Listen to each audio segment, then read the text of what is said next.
আজকে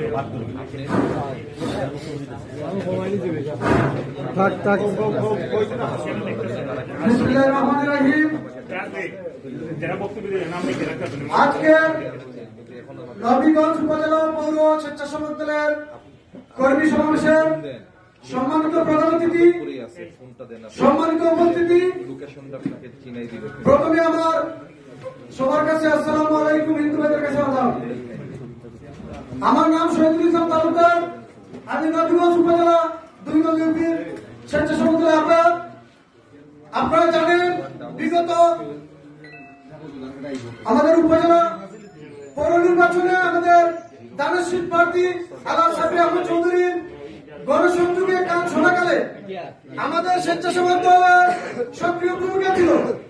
নবীগঞ্জ উপজেলা শাহরুহেল ছাড়া আমাদের স্বেচ্ছাসেবক দলের নেতৃত্বে আর কাউকে আমরা পাই না।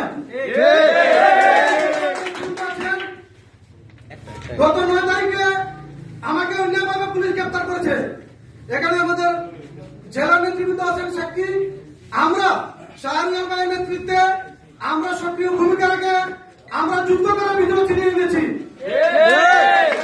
আমাদের জেলার নেতৃবৃন্দের কাছে, হাইকমান্ডের কাছে আমাদের একটাই দাবি, আপনারা, আমি মনে করি যে শাহরুহেল সাহেবের নেতৃত্বে যদি আমাদের নবীগঞ্জ উপজেলা স্বেচ্ছাসেবক দলের কমিটিটা আপনারা সুন্দরভাবে বুঝিয়ে দেন, আমরা সক্রিয় ভূমিকা রেখে আমরা স্বেচ্ছাসেবক দল নিয়ে সুন্দরভাবে কাজ করতে পারবো ইনশাল্লাহ। আমাদের এটা দাবি।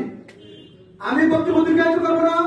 আপনারা অনেকেই জানেন, এখানে উপস্থিত আছেন এই শাহরুহেল ভাই হাটিয়ারি বাবাতে উনি স্বেচ্ছাসেবক দলকে টিকিয়ে নবীগঞ্জ উপজেলায় আমরা যারা ইউনিয়ন থেকে এসেছি আমরা শুধু উনাকে স্বেচ্ছাসেবক দলের একজন পেয়েছি। আমরা অনেক নেতার মধ্যে আজকে আমাদের দুঃখের বিষয়, আমরা মতভেদ থাকার কারণে আমরা হরিগঞ্জ আপনাদের ডাকে সারা দিয়ে আসতে হয়েছে।